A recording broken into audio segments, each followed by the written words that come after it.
आज हम भातखंडे पद्धति जो हमने पहले किया था उसकी स्वरलिपि पद्धति को हम देख रहे हैं। जैसा कि विदित है, मैंने बताया था कि स्वरलिपि की पद्धति हमारे लिए अत्य आवश्यक थी और इसके बिना संगीत को लिखना और याद करना इस समय के परिस्थितियों को देखकर मुश्किल था। इसलिए हमने भातखंडे जी ने एक पद्धति डेवलप की, इसको भातखंडे स्वरलिपि पद्धति कहते हैं। इस स्वरलिपि पद्धति के अंदर हमको मोटा मोटा संगीत को लिख सकते हैं। जैसा मैंने बताया था, जब कोई चिन्ह नहीं होता किसी भी स्वर के आगे, जैसे सा रे ग, तो उसका अर्थ समझना चाहिए कि ये शुद्ध स्वर है। और अगर उसके स्वर के आगे नीचे एक पड़ी रेखा हो तो वो स्वर कोमल समझनी चाहिए। जैसे तोड़ी में आपने देखा रे ग रे सा, रे और ग के नीचे अगर पड़ी लाइन है तो वो कोमल स्वर होंगे। और मध्यम के ऊपर अगर एक आड़ी लाइन है तो उसे तीव्र मध्यम किया। जैसे यमन के अंदर हम लगाते हैं, आपने देखा यमन में हम लगाते हैं मध्यम, वो हमेशा तीव्र होता है। और शुद्ध मध्यम के लिए अगर देखेंगे तो कोई अगर लाइन नहीं है तो वो शुद्ध मध्यम है, तो तीव्र के लिए ऊपर लाइन होती है। फिर उसी तरह से मंद्र सप्तक, मध्य सप्तक और ताड़ सप्तक। जब मंद्र सप्तक का आपको मालूम है, वह स्वर जो नीचे होते हैं, नीचे मतलब मध्य स्केल होता है, बीच का स्केल, और मंद्र होता है उससे नीचे। जैसे खरज के स्वर जिन्हें कहते हैं सा रे ग रे सा द नी सा, नीचे के स्वर। सितार में ये ऊपर होते हैं पर इनको बोलते हैं नीचे के स्वर। उसके वो ऊपर के स्वर बजाने के लिए हम क्या करते हैं, नीचे बिंदु का इस्तेमाल करते हैं, इसे कहते हैं मंद्र के स्वर।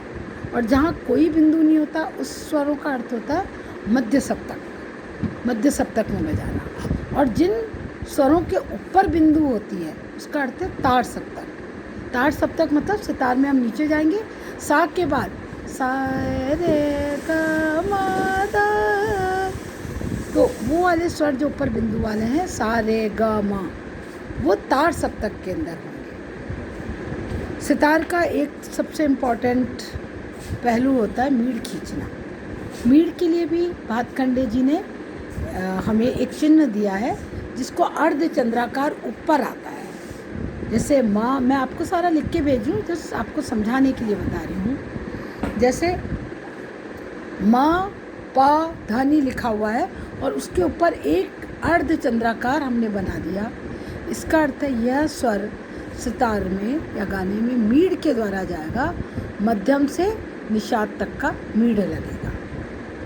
और जैसा अपन तालों में करते आ रहे हैं, अभी आप देख रहे हैं कि हम नीचे भी एक चंद्राकार बिंदु करते हैं, रेगा रेसा, उसके नीचे, अर्थात ये मात्राएं एक मात्रा में आएंगी, एक साथ हमें इन्हें गाना है, एक ही मात्रा मानी जाएगी जितनी भी है।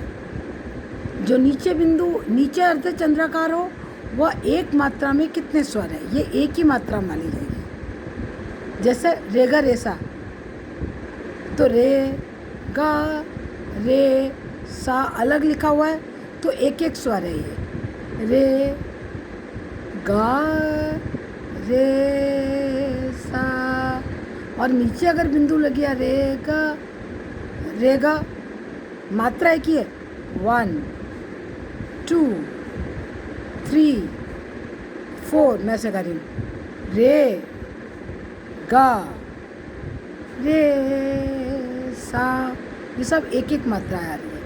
और रेगा अगर हमने उसके नीचे चंद्र बिंदु कर दिया तो मात्रा चल रही 1 2 अलग अलग हुई, रे गा, और वो आएगा रे गा रे सा नी सा, सबके नीचे 2 2 आ रही हैं।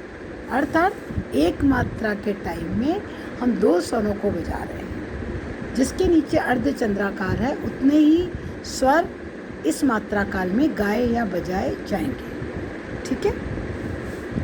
अब गायन के विद्यार्थी बहुत बार देखते हैं, जैसे बहुत सारी बंदिशें हैं, शाम, हमारे जो भी गाने के बोल होते हैं, शाम नहीं आयो या रहना तड़फ तड़फ हुए, तो ता लिखकर उस पर एस एस बन रहा है, तो अर्थात है जिसी भी इसका बोल के अर्थ के साथ जब एस लगता है तो उतनी मात्राएं शा, आ, म, 4 मात्राएं हो गई। डबल एस जब हुआ तो हमारे क्या हुआ, शा, आ, म, 4 मात्रा। डबल एस का अर्थ है मात्रा बढ़ाकर गाना। और जब स्वरों में हम मात्राएं बढ़ाते हैं तो एक बड़ी लाइन की तरह होता है, जैसे कोमल के होते हैं गा, आ, म, गा, फिर पड़ी 2 लाइनें, तो उसका अर्थ ये मात्राएं हैं। इतना हमें मात्राएं गा, म, आ, म, 5 मात्राएं हो गई। तो मात्राओं के लिए स्वरों के आगे तो डैश लगाते हैं और बोलों के आगे एस लगाते हैं। मैं आपको सारा लिख के भेज रही हूँ। पड़ी लकीर होती है और उसके नीचे एस होता है। कोष्टक में कोई स्वर होता है, कोई भी स्वर कोष्टक में होगा, जैसे पंचम, प लिख के कोष्टक बंद कर दिया, अर्थात पहले उसके आगे का स्वर। आगे का स्वर क्या हुआ, प के आगे है धवत, तो धवत होगा। फिर वही स्वर जो कोष्टक का है, पंचम पे आए धा, प, और फिर उसके पहले का स्वर हुआ म, प, धा, प, म, प। अगर पंचम कोष्टक में लिखा है तो उसके आगे का स्वर पहले गाते हैं, वो हुआ धा।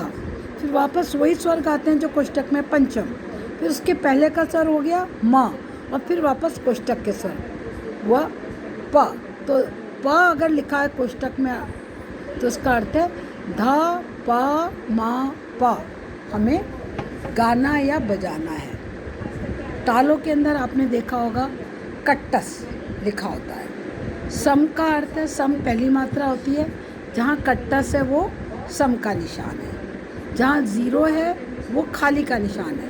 जैसे हम 3 ताल में देखते हैं 1, 2, 3, 4, तो 1 जो है उस पर कट्टस का निशान आएगा, वो सम है, और खाली आएगा 9 पे, 9, 10, 11, 12, तो 9 पे 0 का आएगा। और जहाँ पर 2, 3, 4 ऐसे लिखा रहता है वो उनके आगे की विभागों के स्वर हैं, विभागों के चिन्ह हैं। 2, 3, 4 आगे ताली जो होती है हमारी, दूसरी ताली, तीसरी ताली, इसके लिए 2 या 3, 4 क्रमशः दिखते हैं।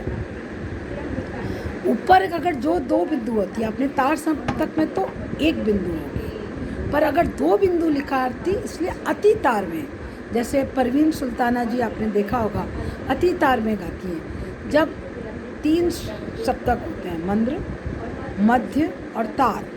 मध्य बीच का होता है, मंद्र नीचे का होता है, सितार गले के नीचे खरच से गाते हैं, और तार ऊंचाई वाला होता है। अति तार उस सा के बाद जो स्वर लगते हैं उसके ऊपर जब 2 बिंदु आते हैं, अर्थात अति तार में इसको गाना है। और अगर 2 बिंदु स्वर के नीचे लगी हो उसका अर्थ होता है अति मंद्र में बजाना है। ध के नीचे लिखी हो तो उसे अति मंद्र में खरच के तारों पर हमें बजाना पड़ेगा। अगर फूल का चिन्ह है तो हमें एक मात्रा चुप रहना होगा जहाँ पे फूल का चिन्ह होता है।